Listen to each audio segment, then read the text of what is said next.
starring Basil Rathbone in an original radio play, A Continental Uniform, on the Cavalcade of America.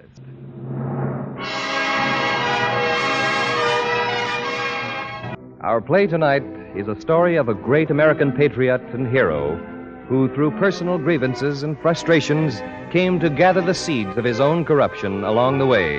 And finally, because there could be no turning back on the devious road he had traveled alone, reaped the bitter harvest of his treason.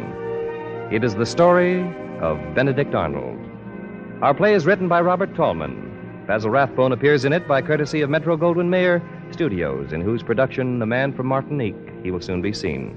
On the Cavalcade of America, DuPont presents A Continental Uniform, starring Basil Rathbone.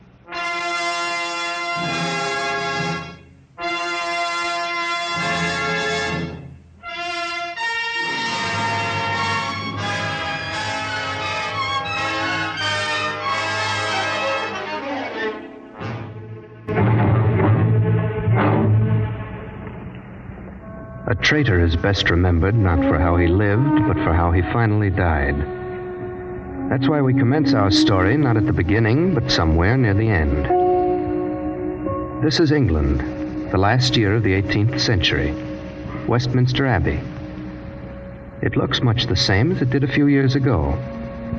But there's a monument that's somewhat new, for it says, "Sacred to the memory of John Andre, who fell a sacrifice to his zeal for king and country, October 2nd, 1780. Before it stand a man and woman, aged beyond their years. They're Benedict Arnold and his wife, Peggy." John Andre. Think of it, Peggy. A man has to be dead to have a shrine in Westminster Abbey. Yet Andre is more alive than I am. You mustn't torture yourself this way, Benedict. What's done is done. You mustn't come here anymore. I mustn't come here anymore. Must wear my scarf.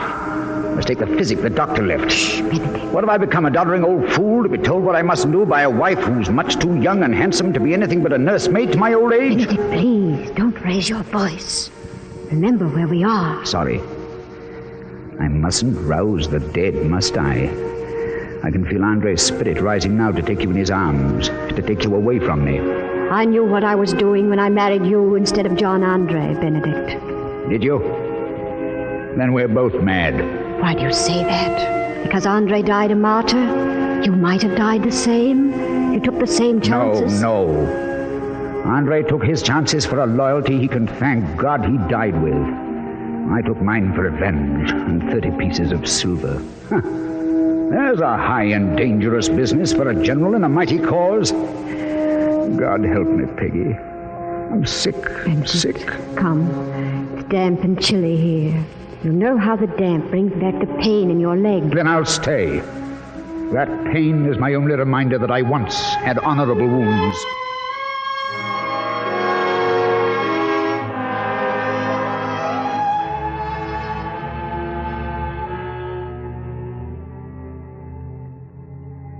Portrait of a traitor.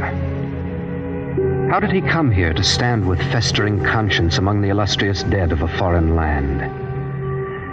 Come, let us go to another place in time, leave off our wondering, and see him for a moment as he was. Patriot, hero, not yet for sale to the highest bidder. A military hospital at Albany, the second year of the War for Independence. A surgeon bends over Benedict Arnold. No. I will not allow you to resplit my leg. If the leg refuses to mend, I'll have it cut off. I'm losing something more precious than a leg lying here inactive. Come now, you exaggerate, General. Exaggerate? Have you seen this newspaper? 6 officers cited by the Congress for promotion, rewarded with important posts, and every man of them inferior to me. I am passed over, completely neglected. Well, why not send a letter to the Congress? Letters? I've sent them letters. They care nothing for victories. They want to know how much money it's costing. You can't be a general and keep books at the same time. Don't they realize that? Perhaps in time they will. Time is our greatest enemy. And the Congress can use more of it than anybody. Scoundrels. Little they care for independence when it comes to paying for it. And yet they're all the Congress we've got, General Arnold. I thank God we've any Congress at all. Oh, yes, I suppose you're right. And yet? Yes, General. If I had the choice to make, I'd hang every mother son of them. What? You think that treason? Are we to be ruled by a set of petty and myopic bookkeepers? Better treason than that. Better treason? Well, I've had my share of humiliation at their hands. Yes, I've had my share. But I'm fighting still. And God willing, I'll fight to the end in the service of my country.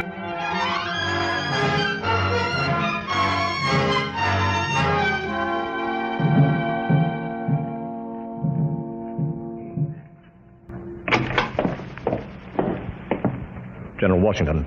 General Benedict Arnold. At your service, General Washington. It's a pleasure to see you on your feet again, General Arnold. Thank you, sir. It's a pleasure to be on them, especially when they bring me to your quarters. That reminds me, General Arnold. I have your application for a new commission. But I just now discovered a complication. Apparently, you wanted to resign your commission before you were wounded. That's right, sir, I did. But why? If you don't mind, sir, I'd rather not discuss it. Believe me, it was a matter of honor. I had personal differences with General Gates. Were you perhaps a little hasty in your judgment of Gates? General Washington, don't you know it's a matter of gossip in your official family that General Gates is in a conspiracy to have yourself removed from command and have himself placed in your boots? I make it my policy never to take notice of any rumors, General Arnold, of any kind. By that, sir, you mean rumors concerning me. You will find me most outspoken in what I mean, General Arnold. I believe there is some justice in your contention that your services have not been properly rewarded. Therefore, I am offering you a commission to command the Continental troops in Philadelphia. That is, if that leg of yours will permit. General Washington, you have no need to worry about my leg. In a few months, I'll be throwing away this cane. And in 6 months, sir, I'll be dancing in Philadelphia.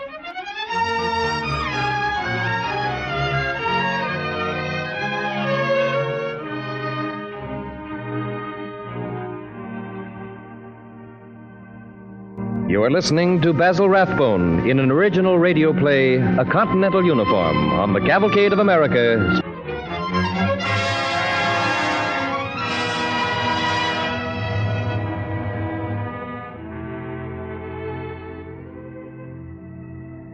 This is the portrait of a traitor.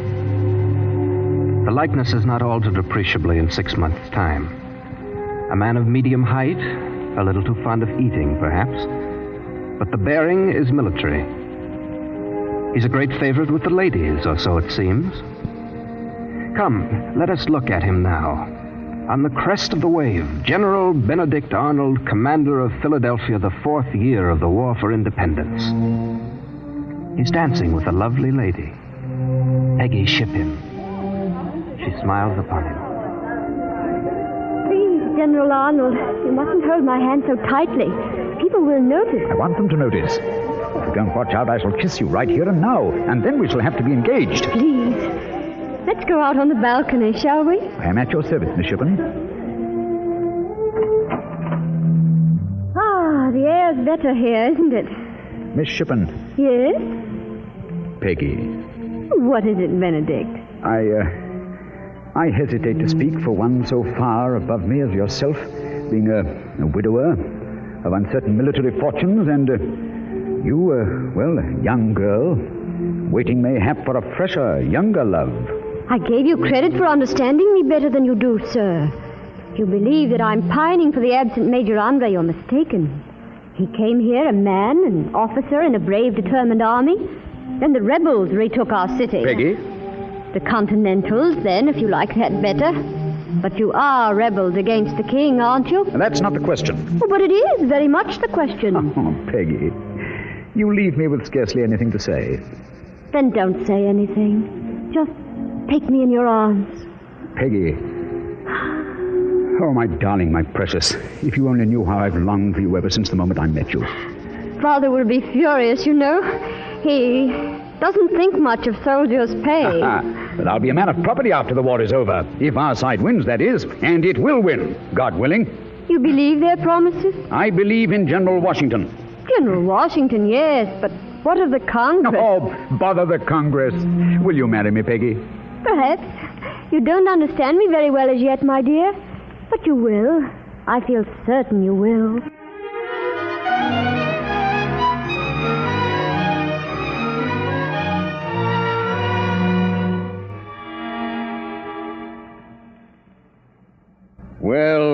Well, General Arnold, my congratulations. Philadelphia held a greater conquest for you than I suspected it would. My congratulations, Thank sir. you, General Washington. You'll excuse me if I come straight to the point. It's about these newspapers that are printing these dreadful stories, slanders about my wife and myself. I told you once, General Arnold, that I never put stock in rumors. But the public does, General Washington. What am I to do? I'm charged with lining my own pockets under the guise of suppressing profiteers, with favoring Tories, with every conceivable evil a man could be charged with. These charges aren't true, are they, General Arnold? General Washington, on my honor as a man and a soldier, there is not one word of truth in them. Then demand a court-martial. Court-martial? The offensive, my boy. Your own tactics. Have you forgotten Saratoga so soon? Ah, there's a point. Challenge them to produce proof of the charges. General Washington, God bless you. You've saved my bacon again. And you'd have done as much for me, I know. Of all my official family, Arnold, I have admired you most, save one, and that is General Lafayette, whom I have regarded as my own son.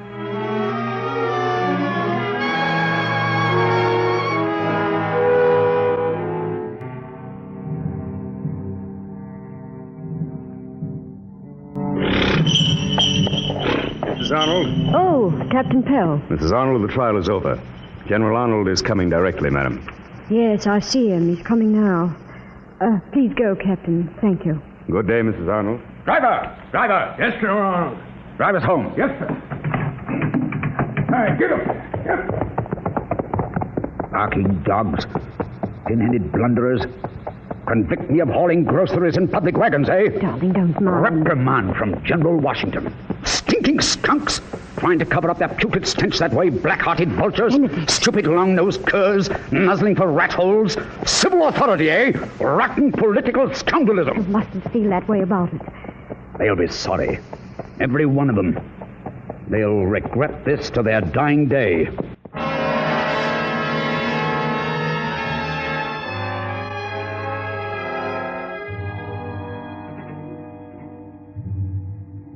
What happens to a man when his mind is made up?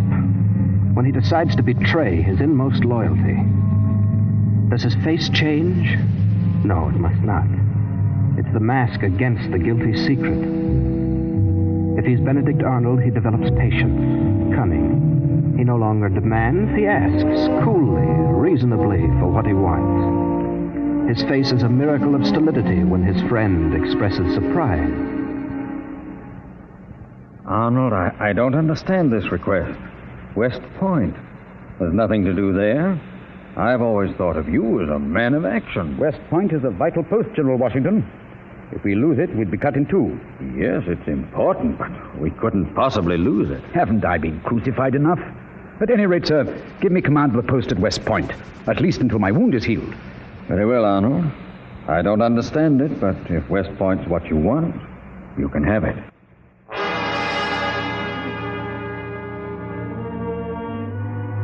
West Point. There's an odd choice of temple for the kiss of treason. A bleak barracks on the Hudson. Who would have dreamed it might be important someday? Who but a great general? Who but Benedict Arnold? He's making it important. He's putting West Point on the map. The lamp burns late in General Arnold's study.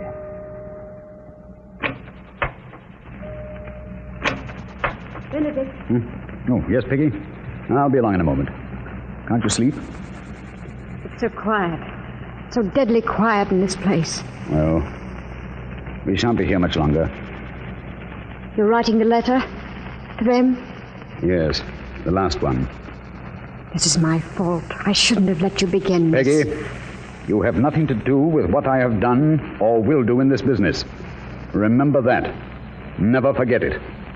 I could see everything clearly before you wrote that last letter. Why did you have to tell them where General Washington was crossing the river? He was your friend. He might have been killed or captured. He was my only friend. That's why I had to do it. Don't you understand? A friend can hurt more than an enemy. And when you make an enemy, your friend? We shall see. I told you this was the last letter, Peggy. I'm offering West Point to the British for £20,000.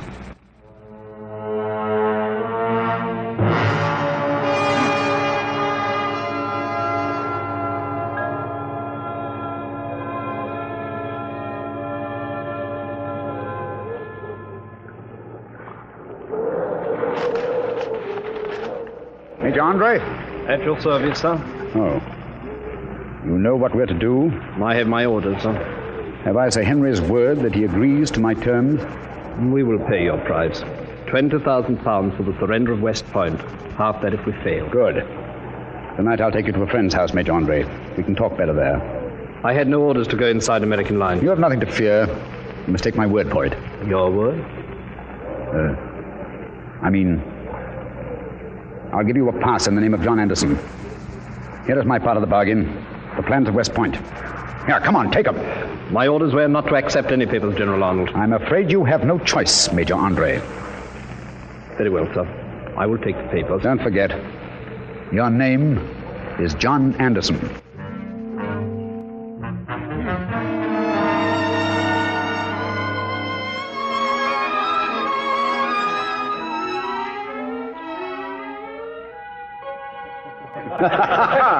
Yes, I don't know when I've laughed so heartily at breakfast. Colonel Hamilton, I'm tempted to match your excellent stories with one of my own. Let's hear it, General Arnold. Well, I knew a Connecticut farmer once who was walking along a road... excuse me, gentlemen. What is it, Major? This report just came. A suspicious character has been captured down the river. His name is John Anderson. Anderson? Were there any papers on him? Yes, of a most incriminating nature, sir. They've been sent to General Washington. Washington? Is anything the matter, General? No. It's a routine matter. Major, keep me posted. Well, where was I? You were telling the story of the farmer, General. Oh, yes, I was. Well, this farmer walking down the road, he met one of his field hands, you see, and he said, look at that beautiful sky. There's nothing more beautiful than the setting sun. And the field hand said, that ain't no setting sun. That's your home burning down.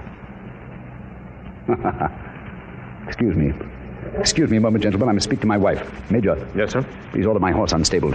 I've an errand at once. I'll take care of it, General Arnold. Orderly. General Arnold, horse. Yes? Peggy, I must speak to you. Of course, dear. Oh, what is it? Andre has been captured. No.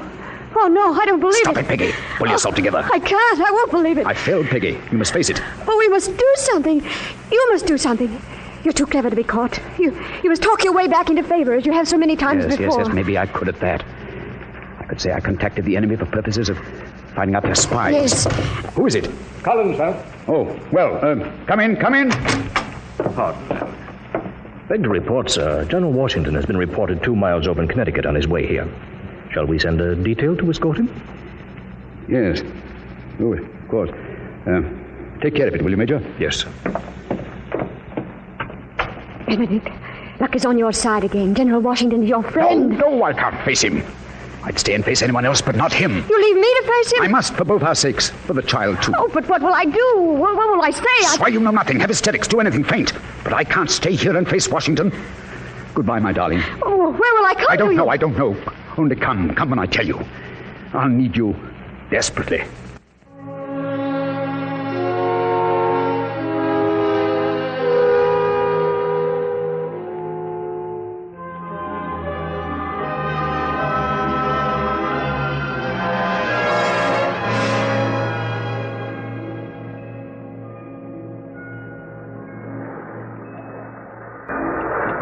Don't be sad, darling.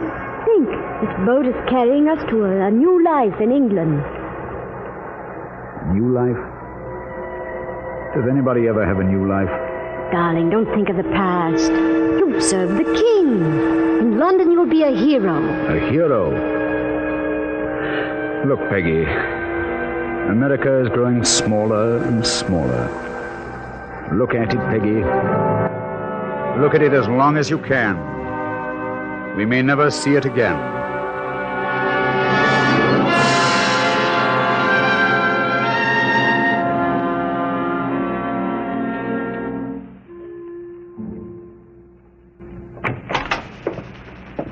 Your Royal Highness, I have come to offer my services to my country. Your country? Which country do you mean now, Mr. Arnold?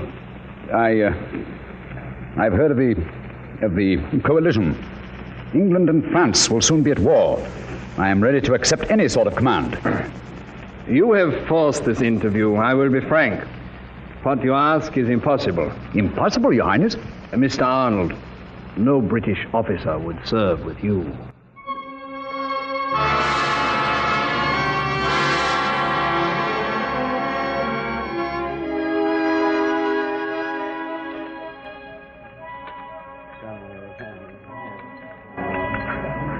Oh, excuse me, sir. Have I permission to sit at your table? Oh, please, be seated, sir. Be seated. I'm delighted to talk to somebody. Oh, thank you so much. Oh, this English nation. What food and weather. One sauce, one weather. Both miserable. And on top of it, I must go to America. America? At one time, I lived in America. Oh, what fortune, sir. I am the Count Maréchal de Talleyrand. Oh, yes, Count Talleyrand. Perhaps you will be so kind as to give me an introduction to some of your friends and countrymen, eh? Count Talleyrand, I am the only American in the world who cannot give you letters to any man in his own country. I am Benedict Arnold.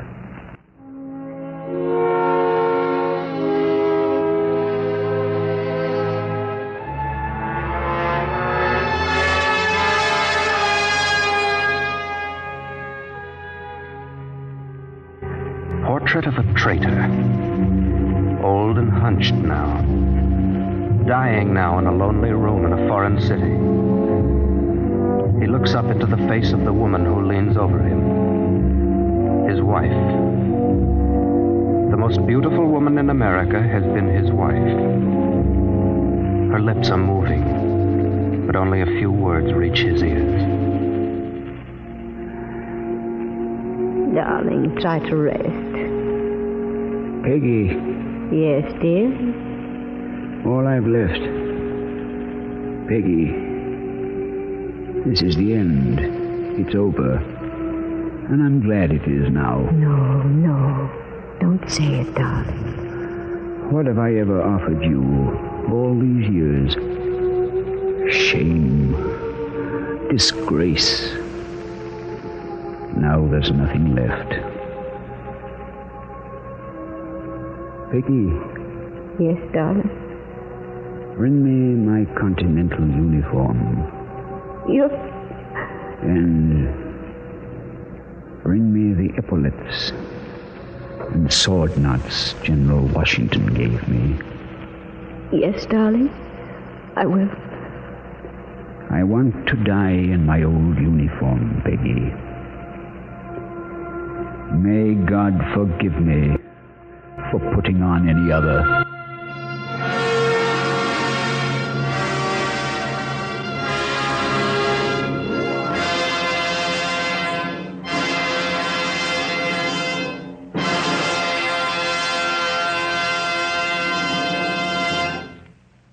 Thank you, Basil Rathbone.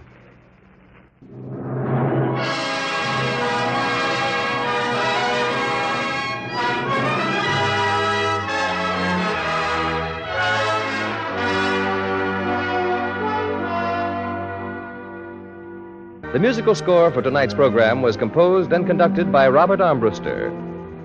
This is John Heaston sending best wishes.